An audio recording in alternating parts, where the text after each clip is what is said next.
You're directing. All right, there we go. Make sure I got the volume down. Hey, you gonna share the link? Because we live on Facebook, right? Or we just recording? Yeah, we're live on Facebook. All right, send me the link too so I can share it. Well, I guess I see it up on your. I see it. Yeah, I'll reshare it on my link. All right, yeah. All right, looks like we're rolling, man. Ladies and gentlemen, what is up? What is up? What is up? Gametime Radio back in the building, in the podcast format. A lot to get into, man, and I got my guys from Chicago. I figured what better place to relaunch the Gametime Radio Podcast, none other than my two guys, Raphael, Haynes, and Derek Thompson from the cities of Chicago. Raphael Haynes is the purveyor of the three-point conversion. Sir. Man, this dude has been everywhere, man. Super Bowls, he does all the events in Atlanta. A-class guy, man. What's up, Raphael? What's up, man? Good to be in, man. Appreciate it for having me on here because I have a lot to say. Yeah, no doubt, man, no doubt. And my guy Derek, man, he is a Chicagoan at heart. He is an educator, and Derek's done some media work too, man. Derek is we studied communications at Oakwood together, and I used to even cover some events for me for the Hawks Beat. I think you covered Cam Reddish's press conference, and yes, sir. He sat in at the Gametime Radio show. So Derek knows a little bit about the media business, man. So hey, let's get into this, man. So much to talk about, man. But what are your initial thoughts? Let's start with hour number one. They took a look at Dennis Rodman, and the question that I thought about, and I was taking notes as I was watching it because I'm that type of dude. You two guys were Chicagoans, at the time when Dennis Rodman was going through this. Was Dennis ever really embraced, like, as a Chicago Bull, you know what I'm saying? Like, or was it more so like a hired assassin when you think of, like, Kevin Durant in Golden State, Braun in Miami? What's the feel of, like, Rodman when you're talking about the city of Chicago?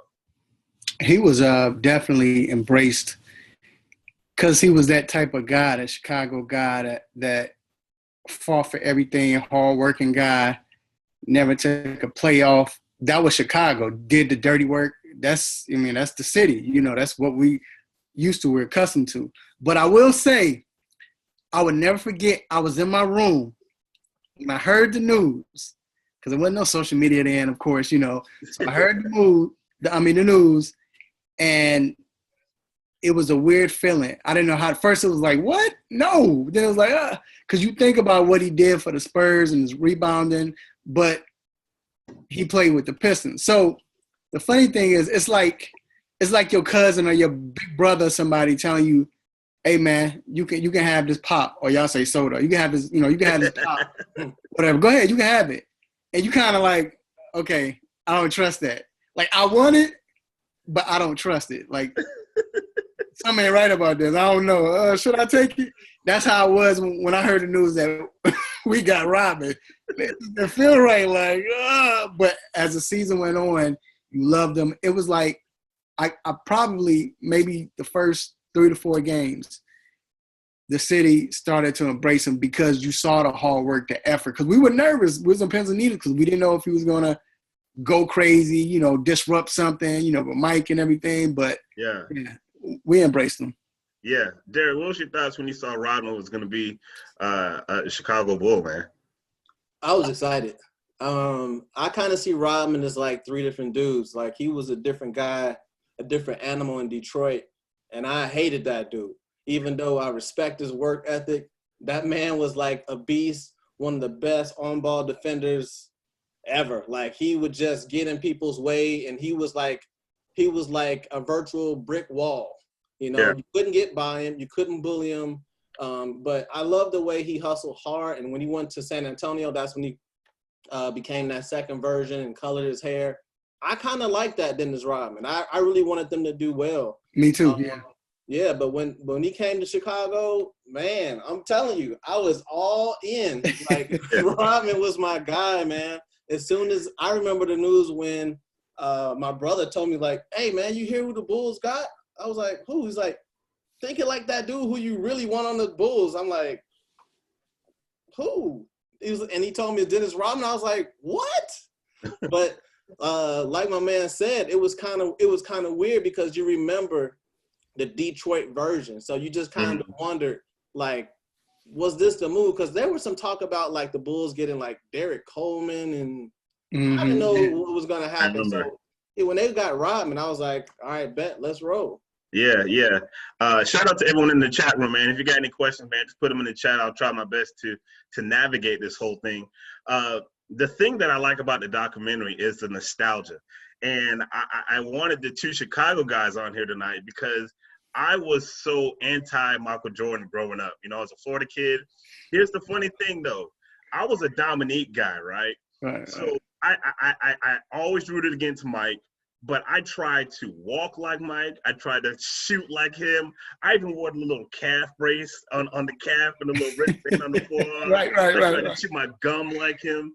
So I had the ultimate respect of dude, but I just always cheered from like the Lakers finals. I was pulling for the Lakers, like I was going Magic. But I got to tell you, man, as far as nostalgia goes, those white warm-ups, those white-on-white warm-ups from the Bulls, oh, so crisp. So crisp. And the little warm-up chant, man, it was just like, talk about a little bit about the nostalgia you guys get when you're looking back on these videos from the 80s, man. Guys like bowing each other. I mean, like, the nostalgia was off the chain tonight. Yeah, man. Oh, go ahead, Derek. Oh, it just makes me feel all warm and fuzzy inside, you know, because that's my brand of basketball. Like, I absolutely love it. Like, I'm not one of those guys, you know, who will downplay like 90s ball, now, you know, 80s. I kind of like it all, but I do miss the feeling of that gritty, grimy, you know, we're going to play tough, because that's how playing ball really was coming up. You know, we played 21 in the alley on a milk crate. You know, there were no fouls. Everything was hard. You know, you had to work for everything. So I did kind of feel kind of excited looking at that old 80s ball. Yeah, it definitely brought me back, man, because especially when they were playing against the Pistons, I know we're going to get to that, but I'm just saying, not even just that series, but I'm just saying when you saw the contact, not just the fact that they were beating each other up. You know, a lot of people from this generation, that's what they say, well, y'all didn't play defense. They were beating each other up. It wasn't that. The mentality, knowing that you were going to get beat up. That's right. But yet still, like they said, I thought they said some key.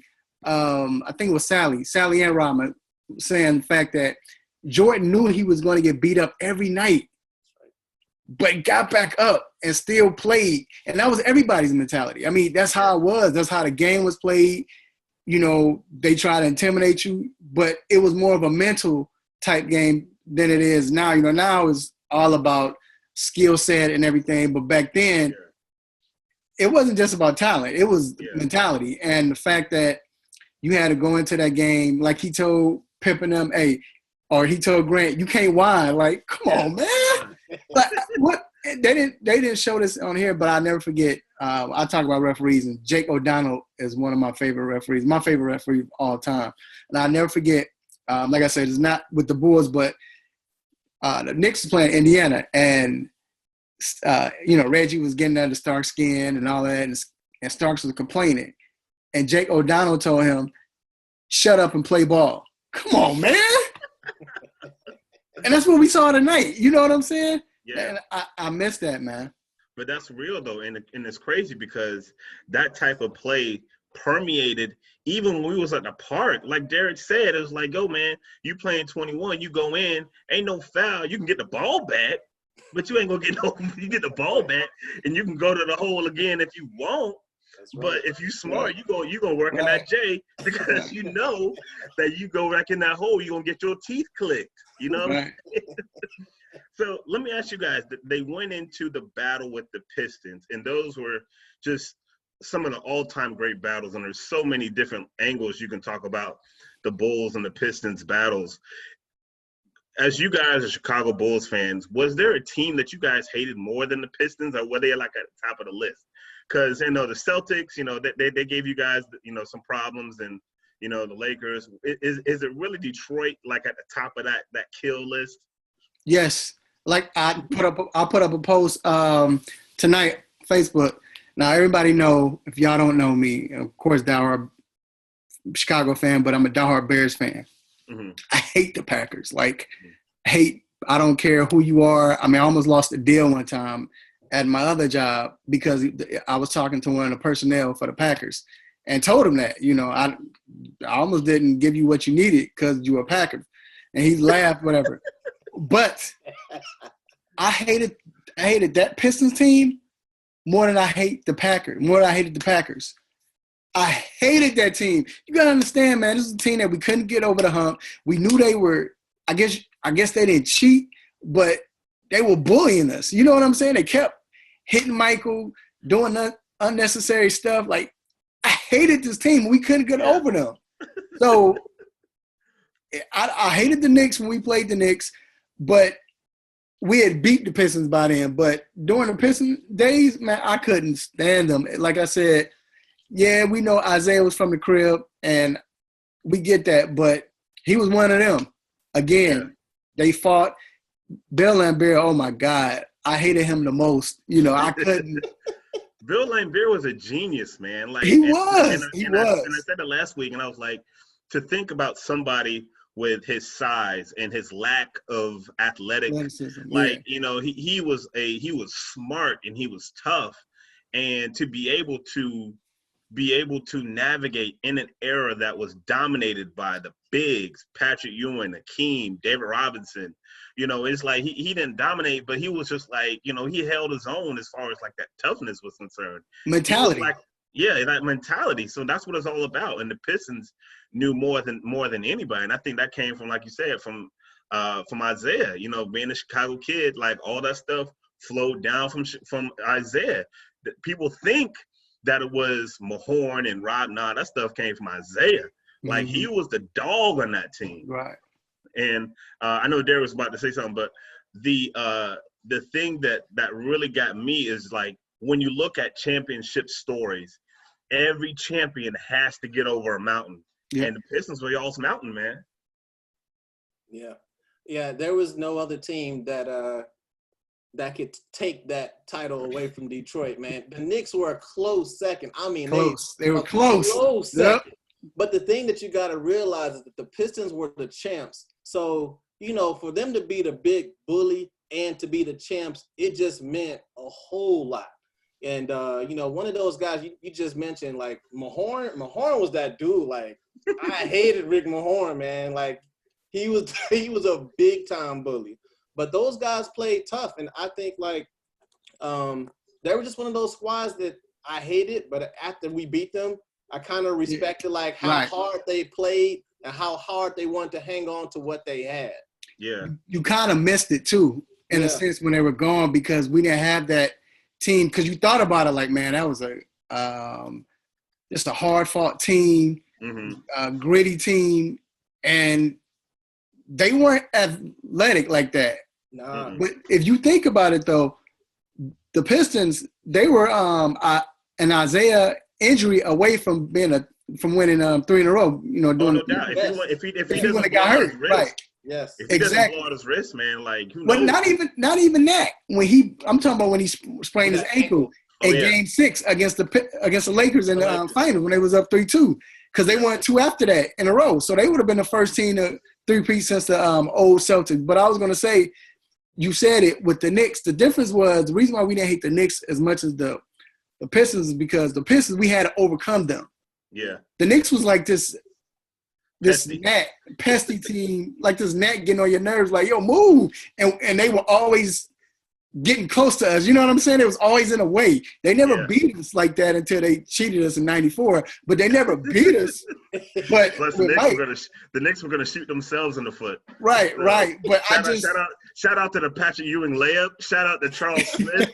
I could go on because, again, I pulled for the Knicks, and folks always give me grief because I'm always talking trash about the Knicks. Yeah. I was in the grind with the Knicks because I'm a big Georgetown guy, so I was Patrick Ewing. And after Charles Smith, after the layup, after John Starks in the finals, like, we can go on. I was just like, I can't do this anymore. Like, I was a 14-year-old, like, I can't do this anymore. But the Knicks are always a funny story when you talk about, like, their history. And there's no fans that I love to mess with more than Knicks fans, man. Right. This is the absolute best. They talked about the Rodman story that first hour. Was there something that you guys gleaned from that first hour about the Rodman story that you were like, oh man, I didn't know that? Or like, were there any nuances of the Rodman story that brought to light you guys? I didn't think they did I'm not going to say they did a great job. I won't say that. It was nothing that, no, the only thing I didn't know, honestly, because we all knew about him falling asleep. I knew about what happened in Detroit because we watched the Bad Boys, that 30 for 30 was one of my favorites. Believe it or not. That's an excellent one. Yeah, believe it or not. But I didn't know about the Vegas. I heard about it, but I didn't know the extent of the Vegas trip that he was going for that long. And Mike them had a meeting with him and like, look, that was great. That was great. But I didn't know that. That was great storytelling. The way that the way they set it up from like a communication standpoint of how the director shows, and Derek knows about this, we took in all those media classes with Dr. Mohan, how they showed Michael Jordan looking at the clip, and then they showed Scotty looking at the clip, and they got all their reactions from it. It was just, I thought it was a brilliant segment of how they set that up. Yeah. I know I absolutely loved the part when Dennis was talking about how he studied film and studied the players. I think it was Judd Bushler who said, this guy gets in there and he just studies strengths and weakness of the players. And you were hearing how Dennis was talking about how he was studying like shot releases. It was just that was crazy. Wow, look at that. But like his work ethic was just incredible. And I think that's something that they did a good job of highlighting. You kind of thought that was the case, but to hear him explain it was just incredible.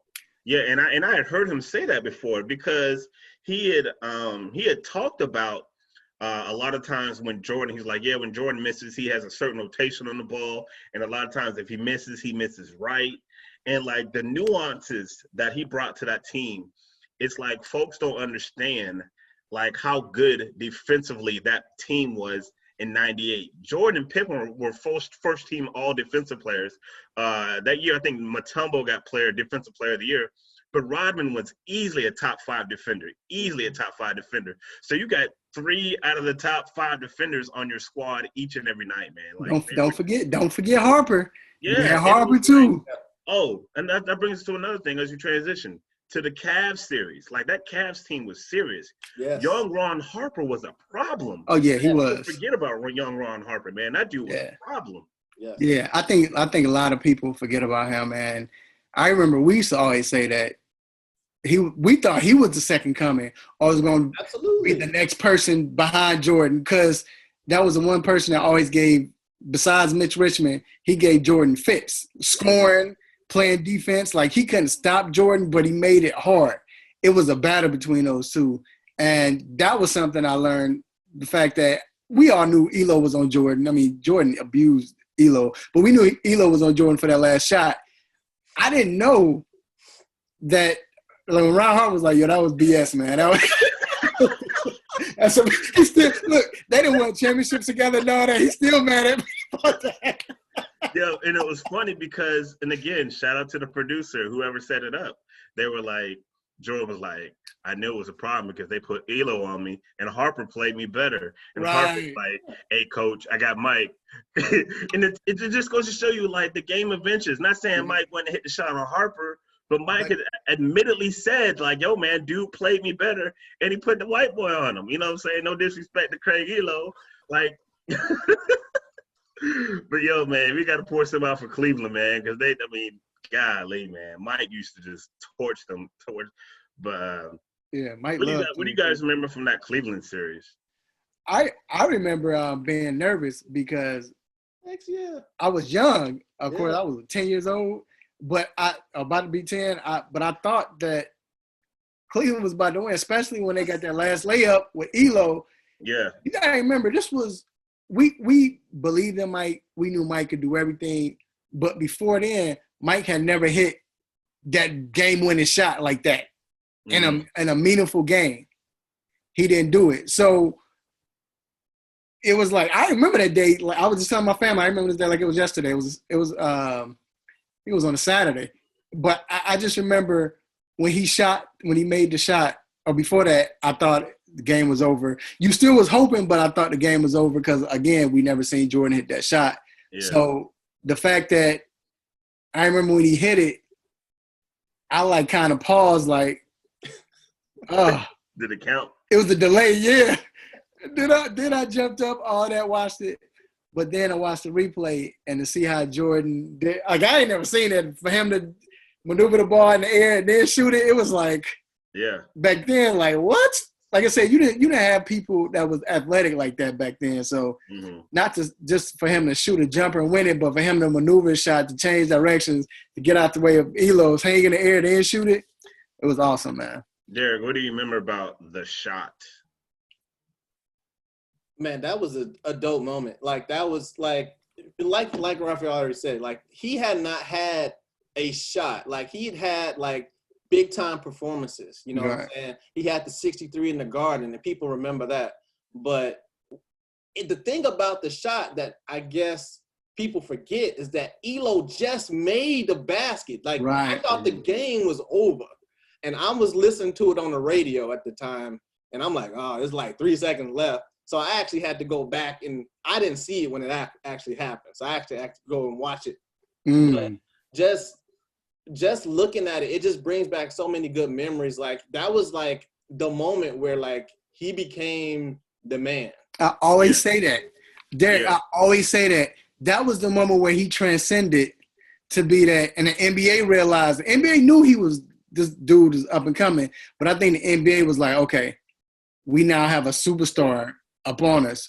We want, like Sally said, we want this guy, we want him to be in the finals. We want him to be the new guy now. Yeah. You know? So, but before, like I said, I think before then it was maybe Bird. You would think that Bird would hit the game-winning shot. I don't know about Magic. Magic hit a hook shot, but Bird was probably the only person back then was like, all right, he gonna hit the shot. You know, now we know about Reggie Miller. We know about maybe a Durant.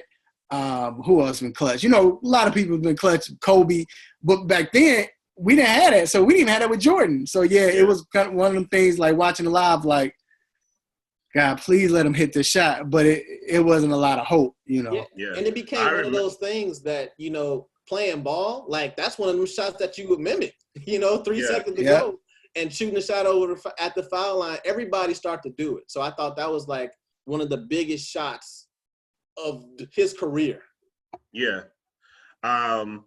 It's almost like the words Jordan the shot on Elo is like one big word. Like the call itself to me is just great. I mean, I had the picture, again, as somebody who cheered against Jordan, I had the picture on my wall. Like, I cut it out of Sports Illustrated, and he's like so high. And the thing about the shot, he's going to his left. Right. He stops and goes like up. If you know anything about basketball, if you're going to your left with any type of momentum, you're going to be going like this. Right. Yes. That's a great point. And the fact that the trajectory of him just going straight up, because if you watch the replay, watch what happened to Elo. Elo does that. I was about to say that. Yeah, I was just about to say that. He knew, and it was just like the mental, like the dynamics of that shot was just so amazing, man. It was just so amazing. Yeah. Do we know anybody back then that did that? Like, you know, nowadays we see a lot of people dribble and stop on a dime and, you know, shoot that, but could you remember, I know we were all young, but could you remember anybody doing that back then like that, as far as the pull up and he going left, but just pull up and straight up, like you said? Like, that was sick. Because the league was covered differently. It wasn't so much, like, we didn't get to see as much of the league. Right. You know, we saw the league on Sundays, you know, the NBC, you know, the trademark, you know, jingle from NBC and the ABC, and we didn't see as much as the league as we do now. Like, now we have games almost every night when the season plays. You know, you got TNT and TBS on Tuesday and Thursdays. You got NBA TV. You got ESPN. It's so much – the league is so much saturated now that we see so much basketball now that we didn't see back then. So, you know, that's just a dynamic that we just didn't have, man. But I really liked how they made the connection between – Phil Jackson and Dennis Rodman at the end of hour number one, of how they understood Dennis. And I remember thinking to myself, like, watching it, like, yo, like, I really believe, like, Chuck Daly and Phil Jackson are the only two coaches that could have ever coached Dennis Rodman. Like, because they get him. Like, that type of guy, you got to just be like the dude said in the doc, you don't put a saddle on a Mustang. I wanted to bring that up also, is the fact that stood out to me of how the Bulls, Jordan, Pip, and Rodman, especially when they were talking about Vegas, like it really stood out then. Like, they understood who he was. Even Dennis said it. They understood who he was. They understood what they would get. So they trusted him, which meant Rodman trusted them for trusting him. And you know how Rodman been in his career.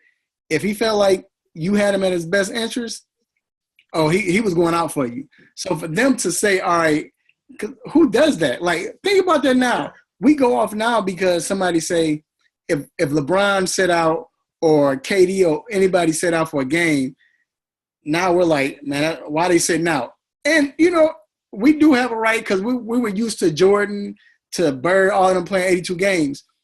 Mm-hmm. But, of course, for that, we didn't know he took a 48-hour and they gave him a vacation. How many people ask for a vacation in the NBA? Look, hey, I'm tired, boss. I need a vacation. That's weird. But the fact that they knew him and they understood him, they knew how to press his buttons. And believe it or not, man, even with the three-point conversion and everything I do, if I have a team, I learn from Phil. I took that philosophy of how Phil treats everybody different, and in a way he personalized everything because everybody's different. And that's how he did with the Bulls. Mike was different, Pippen, even Kukoc, all of them. But that was awesome, man. I think that's why they were successful. I think, and as we transition to the second hour, as it went in and talked about the development of Phil, and I thought the doc was good because 31 in the first two episodes, you crapped a lot on Jerry Krause. You crapped a lot on him, and then you kind of gave him his flowers when the decision to bring Phil Jackson in, like for what you got to say about Jerry Krause, like he rolled a 7 on them. Yeah. Like he rolled a 7 because Doug Collins was a good coach. He was a good, and it takes stones to fire a coach after you just take him to the playoffs and invest in this young guy. And so, for all the turmoil that Krause had, you had to give him credit on rolling a 7 on the Phil Jackson thing and the whole Tex Winter thing and all the internal stuff that folks never really knew, except the beat writers and stuff like that. So I thought that was interesting as it began the maturation of Phil Jackson. What do you guys remember about like young Phil when he first came on? Like, were you guys old enough to even be upset over Doug Collins, or were you just like, don't really worry about it? I personally was mad. Like, I remember when they brought him in as the coach. I remember the press conference. I don't know, Raphael, if you remember the press conference. I remember looking at Phil's face. I'm like, man, that dude is not going to be a good coach. I was mad. Like, we just made we were doing so well, and they brought Phil, and he was already on the team, so it was like you saw his face before, but now as the head coach. Had the big old broad shoulders. That dude had the broadest shoulders ever, man. The broadest shoulders of life, man. He can carry burdens in that mud. That's right. But yeah, I was upset. But, I think everybody, once they saw how well the Bulls were playing, you just kind of just accepted, like, we're going in the right direction. And I remember by the time it was playoff time, when you saw in the stands whatever those signs that said, let's, bring on Detroit, that first year, like, we were ready. Like, I felt like we were about to turn the corner when Phil, by the time that first year was done. Yeah. But yeah, it was an adjustment period because he was a different guy. Like, Doug Collins was very, very fiery on the sideline. And Phil, sometimes, teams will make a run and he's just. Yo, I have never, and I'll let you finish your point. I have never seen Phil Jackson panic ever. Like, even with the Lakers teams, like, they'll be down by 32. You look at the bench, Phil just be like, dude don't got no panic in him, man. Like, and his teams take on that personality. And I think that when you look at the dynamic of everything that is Phil Jackson, you look at his dynamic, the gamble that he took with instilling the triangle and going to a player, iconic as Michael Jordan and say, you know what, I don't need you to score as much. I need you to test those players. I need you to trust your teammates.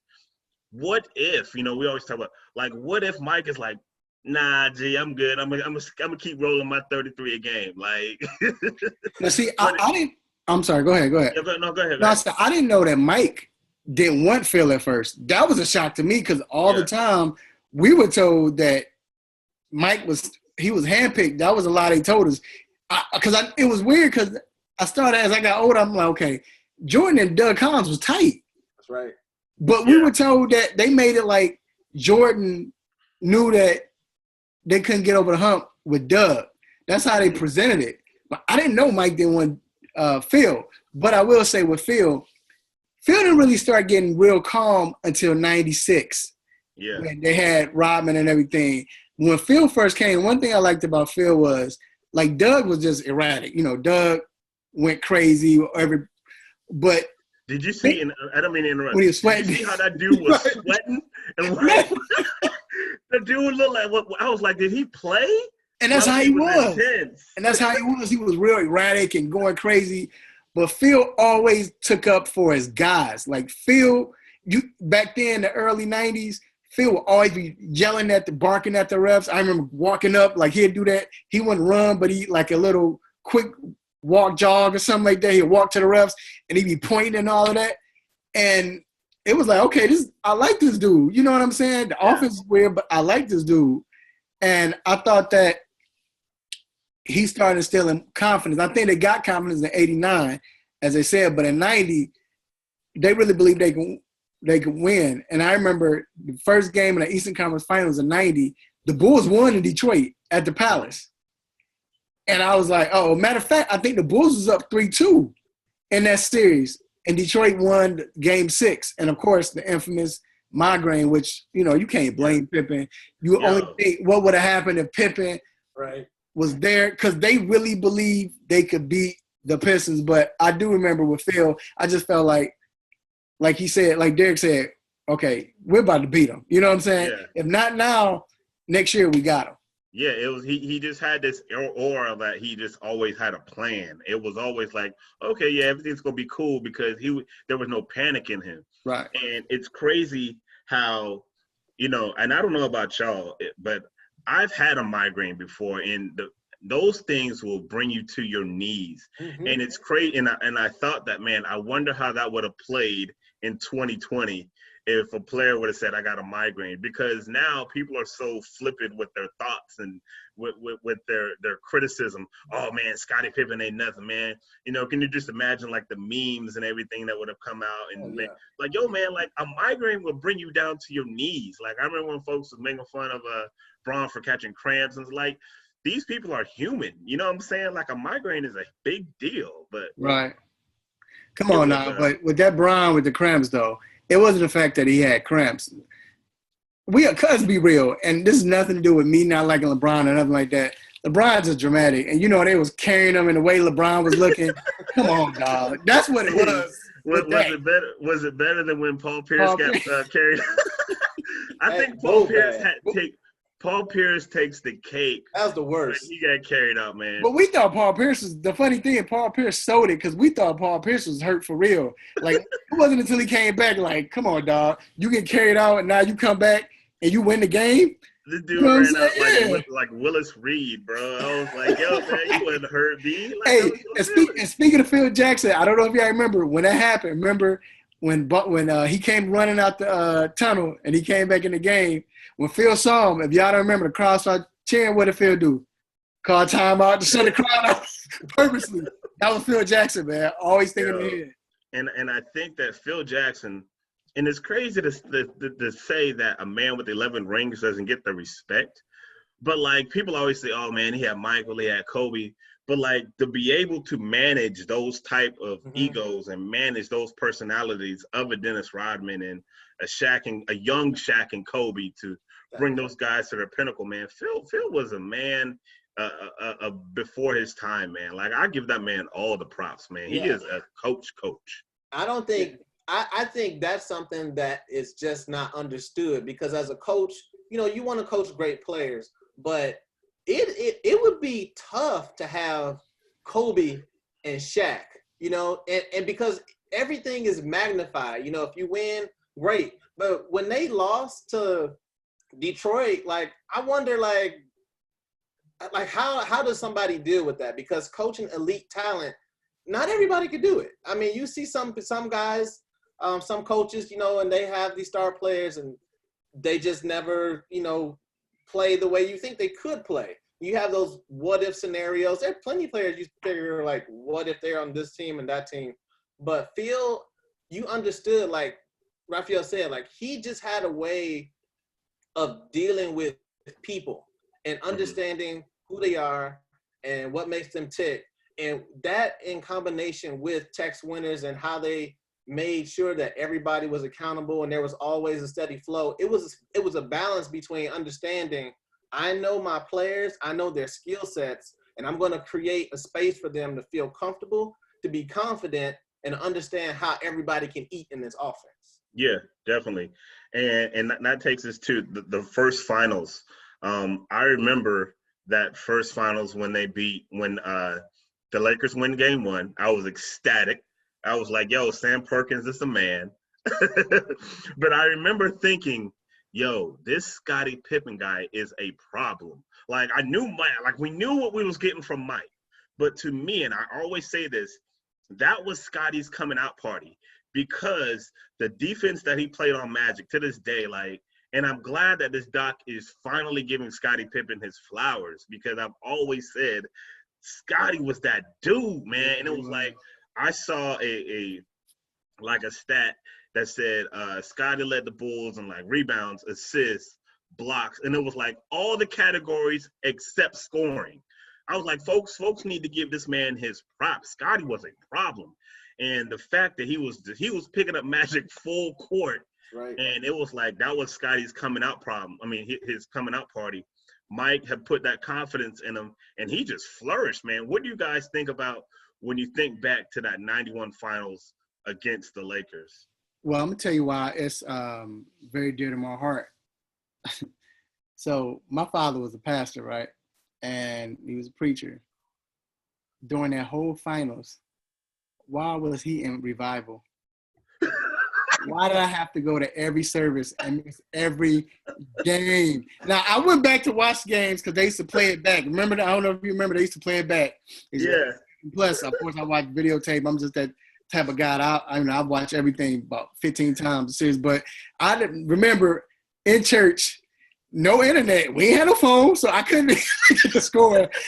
Going home and I remember I caught the end of game 6 and I caught the end of game 1. And when you speak of game 1, and I remember when Magic them won, like you said, I got nervous. Like, it was just like, oh man, like, oh, we're about to lose. The Bulls losing, but it brought out what it brought out was that Jordan. It was Jordan, because people forget Jordan hit the shot to go into overtime. I'm surprised they didn't show that. Yeah. Game 3, he had that shot at it was at the buzzer. I think it was at the buzzer. I can't remember, but he hit the shot. Yeah, the buzzer, and it sent it to overtime. But it really showed that Jordan started trusting his teammates, because you saw the evolution of Pippen when he was guarding Magic. The Paxson, man, I remember that. I remember him hitting 8. He hit like 6 straight shots. Hey, man. Like 6 straight shots. Paxson was amazing. Missed the fourth quarter. Like, that last game, he couldn't miss. He had 20 points that game. Yeah. I mean, he was awesome. And again, like, I thought the doc was good at showing, like, Jordan started trusting his teammates, but they were knocking down shots. Like, they were where they needed to be. And it's a tribute to them. It's a tribute to Phil and Mike. Like, they were all one cohesive bunch. And I remember, like, watching that game when I was a shorty, man. Like, Paxson was lighting it up, and you could just feel like the city was just, like, jumping all at the same time after each bucket was dropping. Yeah. The weird part was, even when the Bulls was up 3-1, you didn't feel like they was going to win. You were still nervous because they were playing against Magic. Yeah. But to see Paxson hit those shots, that's when you felt, man, we're about to win this. That's right. Yeah. Even when I was watching the documentary, again, I've watched this game. I watched game 6 maybe like 20 times, so I know it. But even watching documentaries, something about watching this doc is really bringing everything, you know. So I'm watching the game. The third shot Paxton hit. My son's gonna be like, I'm crazy. I'm cutting my hands like, like we're about to win. Like gonna go into that. Man, it's just leave, bro. I would never forget that, and that was, you know, to be a champion. I was too young to enjoy Bears winning the Super Bowl in '85, but to be able to enjoy the Bulls winning and winning like that and beating Magic Johnson, and like Jordan said, we wanted the finals, but if we had lost, I'd have been straight, because you know why? We just beat the Pistons 4-0. Yeah. So the Pistons were such such a notch on that belt. It's almost like, yo, you playing with house money. And I think they went into that series with a confidence, like, you know what, like, we've already had our finals. Like, let's just go out here, ball out, and have some fun. Like, if we lose the magic in them. But like, as somebody who was cheering from the other side, I looked at it like this. Game one, okay, yeah, Sam Perkins hit the shot. They kind of, you know, it was whatever. That second game, and I don't know, was the second game the John Paxson game, or was it? No, it was game 6. That was the last game. That was the last game. But as the second game went on, I said to myself, like, when the Bulls won that second game, I was like, the Lakers aren't gonna win no more. Like, I said that to my father. I was like, the Lakers ain't gonna win no more. And he was like, yeah, they'll probably get a couple. I was like, no, they're not going to win no more. And, like, this is me, like, as a jit, you know what I'm saying? I'm just like, this Scottie Pippen guy, and, like, the way Mike was maneuvering a game. Like, I've always said the best people that understand game flow was Michael and Kobe. And then LeBron a little bit later, once he figured out how to manage the flow of a game. Some guys, they're good, but come fourth quarter, they just flame out. Or they don't have the gas. They don't understand what it takes to close. And Mike understood, like, it was like in the Matrix. It was like everything was just slowing down for him. He was like, yo, if you got an open man, he was going to hit that open man. Not only would he hit the open man was going to hit that shot. Right. Because Phil had everybody ready. And, like, that's a credit, again, to Mike and the credit to Phil, man. But, like, that series, watching it from the other side, I was like, man, they're not going to win no more. Like, they was ready. So we gotta remember, first of all, people didn't realize when Jordan hit 12 field goals in a row. That was sick. In this game 2, they don't talk about that. He hit 12, he couldn't miss in game 2. But you figured Mike was gonna have that game, but that still was a game, the infamous, the switch it to the left. You can't tell me, Derek, you can't tell me after that. I was telling my son, it's like every little boy in America, after that, went in the room. They remember the thing over your the little nerve joint. Nerve joint. Yeah, I said nerve joint, and everybody was trying to do that. Like, come on, jump right here. I'm gonna try to. Everybody was trying to do that. That was like, and when you look at it now, somebody said that move is overrated. I'm like, you can't say that. It might be overrated today, but back then, who did that? Nobody done that. So it was like, what he did? Look, Al Michaels, he did what? Like, and Jordan even had to do that because nobody jumped. But the fact that I'll never forget that, man. Like I said, it was great. It was great. That's probably one of the best in history. You know, as far as I'm saying, that championship for the Bulls, this game, first one. There's nothing like that first one he has. And I just remember watching it and just like in disappointment. And he's like sitting there, he's crying, you know, he's got his pops there. And I was like, man, he finally got one. Like, and like as a guy who used to pull against him, I was like, he got it. Like, he deserved it. Because I remember, like, all of them bad boy stuff. And I remember losing to the Celtics and all that stuff. And I was just like, it's just a matter of time when he got him. And that just opened up the floodgates. Like, that just opened up the floodgates. And I almost started to vomit because next week they're going to talk about the Utah series. And for the life of me, like, I look back and believe, like, I have to relive the time that I actually pulled for Karl Malone, and that makes me vomit because he is the most vile person in the history of the NBA. I cannot stand Karl Malone. He is a deadbeat dad, and he is just. I cannot believe that I pulled for the Jazz in those two series, man. But. What are you guys looking forward to as next week's series comes up? It looks like they're going to be focused on the Jazz and some other things like that. Go ahead. Oh, I was gonna say, I really want them to. I want them to talk more. They're not, and this is me being personal, I guess. But, and of course, again, we know no one is going through it like LeBron gets as far as the scrutiny, but they're not really getting on talking about the scrutiny that Jordan had to deal with, because Jordan, he's a ball hog. He shoots too much. He doesn't trust his teammates. He's never going to win. Yeah, but Jordan had that at first. Yeah, he does, but he don't have that. So I wish they would focus more on that or show just a little bit of that. But with the Utah series, the thing was with the Utah, it comes back to mentality. They were not as athletic as we were, but just that mental, John Stockton. Like, out of all the championships, those were the hardest. You would think it wouldn't be, but those were the game. I'll give you just, if they say this, 97 when the Bulls beat them, that finals, every game was close. The people forget the game one of the 97 finals, Jordan hit a buzzer beater to win the game. Game one, he had a buzzer beater to win the game. But up until game 6, the last game, they showed that the score, it was a 1 point. Bulls had, it was tied as far as the points going all over during the whole series. It was tied, and they showed how close it was. So I would love to hear them talk about just that, I guess that battle and how it was, especially with Rodman and Malone, because I think Rodman didn't get over Malone like you thought he was. He couldn't shake Malone for some reason, and I really hated Malone for that after that, So that's what I'm looking forward to. Derek, what are you looking for? What is something maybe that you haven't seen or something that you hope that they cover in what's episodes 5 and 6 next week?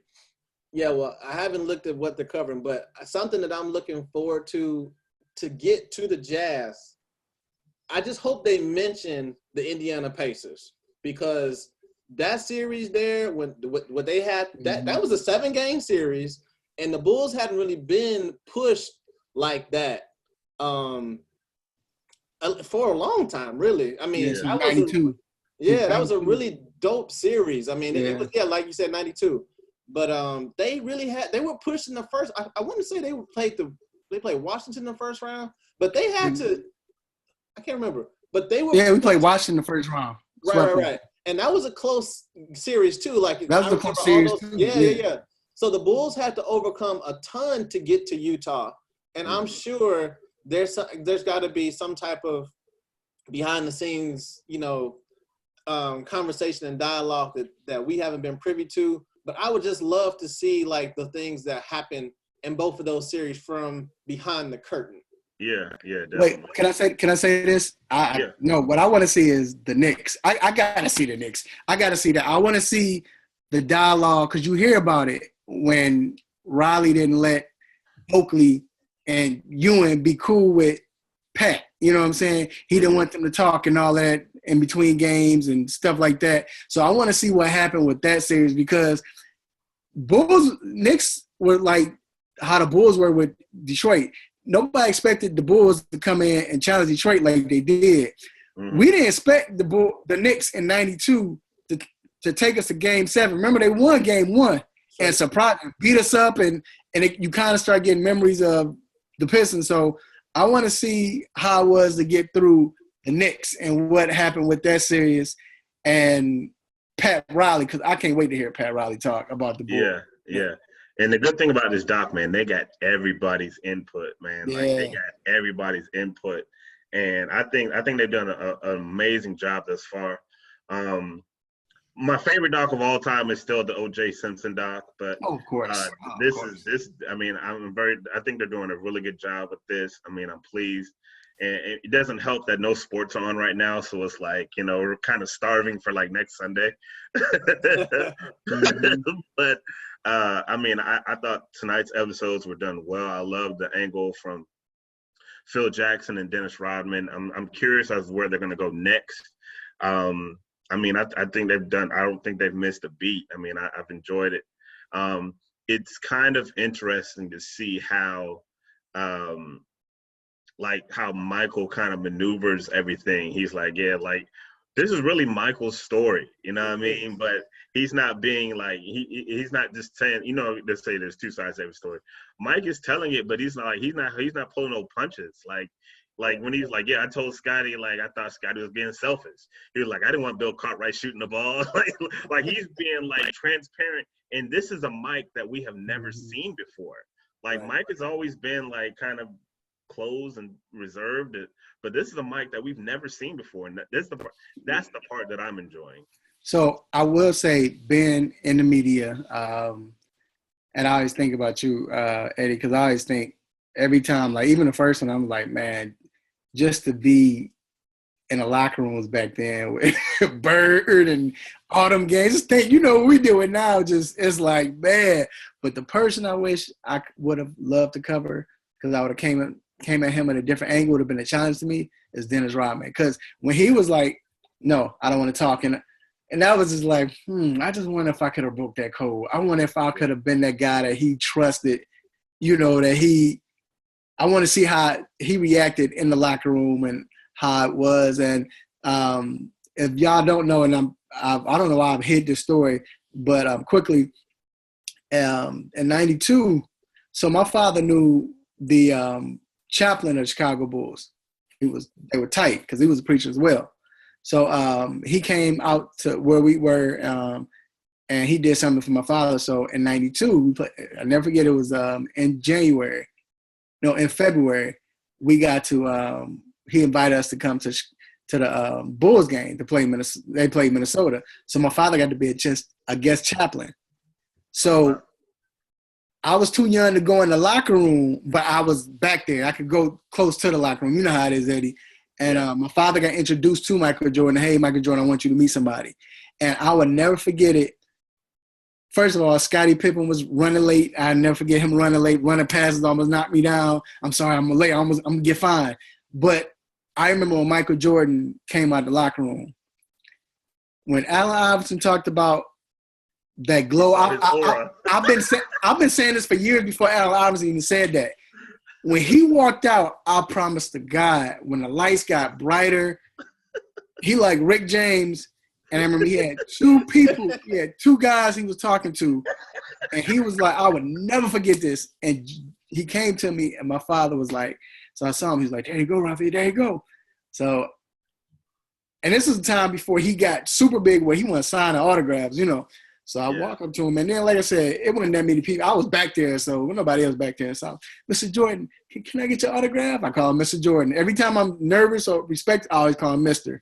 So, Mr. Jordan, can I get your autograph? And he was still talking, and he was signing an autograph. And my father, touch him, boy.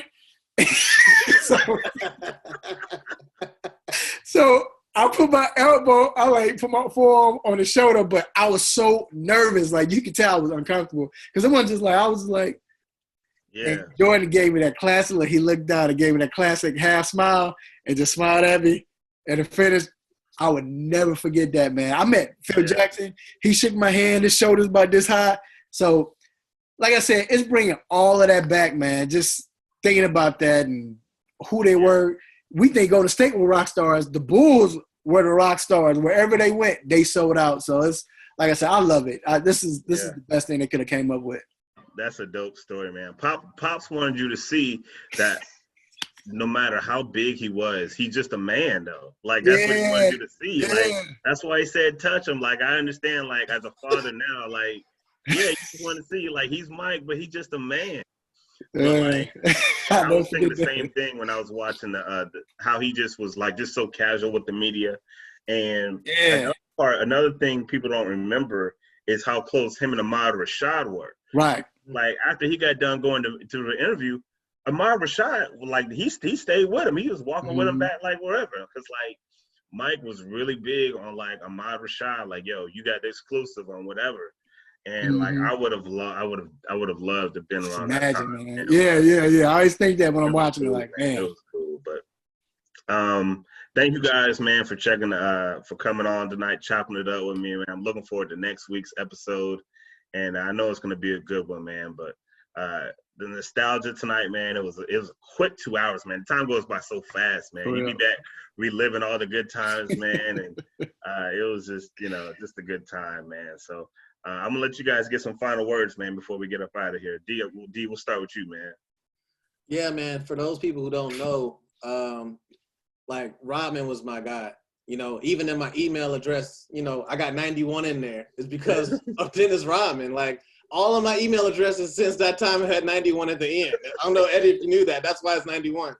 But it's been good just to relive the moments. I mean, this was my childhood. Like that, I am reliving part of my childhood, and this is like really fond memories for me. I remember. I mean, this is because this took me from like the time when I start playing basketball all the way to the time we were in college. So this has been really good to see. And I'm gonna tell you something else. A lot of people ragged on Jordan when he gave his Hall of Fame speech. You saw the arrogant side of Jordan. A lot of this is trying to give you some insight of why he could have felt that way, and probably it had to do with some of the management. And that this is just something that just hasn't been seen. So I am really seeing a lot of good memories, but I'm starting to see a lot of things that happened that I didn't know about, that's shedding a lot of light on stuff that I just didn't see at the time. Yeah. Jordan like Kobe, and Jordan had that kill list. And when he got to the Hall of Fame, boy, he'll get you. And there was a janitor one time, he said something about me and got you. it was priceless, man. Go ahead, Raph. I guess just the simple fact that about these stories, and a lot of these stories, some of them we didn't, of course, the inside, but we know about these stories. Like even in the first 2 episodes, we knew how great Jordan was. We knew about the Jordan scoring 63 and things like that. But I guess for some reason, it's making you really like, man, this dude was. We know Jordan's great, and we knew the Bulls was great, but it's like, yo, this dude was great. You know what I'm saying? Like, even though I know it, and then the fact that we hear all these stories usually from reporters, the Bulls did this, and you hearing Skip or whoever talking about the Bulls. But to hear Mike, Pippen, Rodman, insight, Phil, all of them talk about this, what they were thinking, what they were feeling. Like you said, them laughing when they told the story about about Rodman going to Vegas, and it really puts you in like it's kind of like when you're with your buddies, whatever, you spending at your boy's house, when you was a little kid, y'all, over there, or y'all somewhere in high school, y'all chilling, and y'all, man, let me tell you this, you remember this, and they tell you a story, and you feel like you got an inside because you're in it, you're reliving it through them. Not through somebody else telling it, but through them. And that's what I feel like. It's like we're reliving this through their story, where it happened with them, versus any reporter. And it's just Jordan, I remember doing this. I was mad, and we couldn't beat them. And even Isaiah walking out on him, I thought that was key, man. I do remember when Boston did it to Detroit. And I vividly remember when Kevin McHale, they slapped hands on the floor with Isaiah, and he was like, yo, beat LA or whatever he said to him.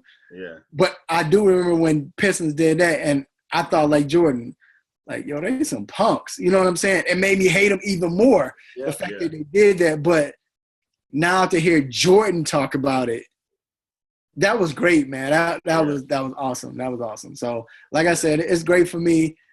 I just don't pay attention to the who's greater or who's better, LeBron.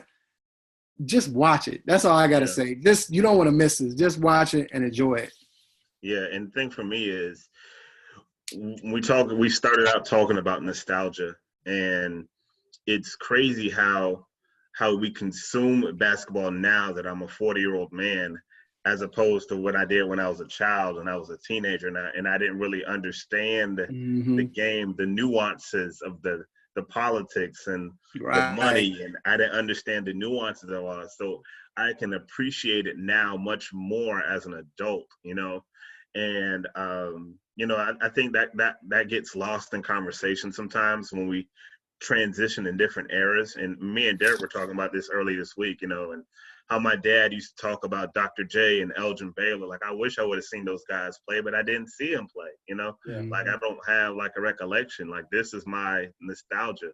But I mean, I think the storytelling's been great, and I'm looking forward to next week. But Raph, let folks know where they can listen to your show, man. Oh, definitely, man. The show every Saturday morning, if you're in Atlanta, it's on 1100 AM WWWE, The Real. Also, you can check it out. We do it live on the 3-Point Conversion Facebook page. Make sure you check that out. Also, man, check us out on the 3-Point Conversion, at the 3-Point Conversion on Twitter, Instagram, the YouTube channel, the 3-Point Conversion page. They everywhere. Website, we everywhere. We I learned a lot from this man right here. Eddie taught me a lot coming in with the Hawks covering them. But yeah, man, we just have fun. We that's what it is. That's what it's about. Yeah, no doubt. Just it's media, and I think we're like this. That's why we click like. That's why we cool.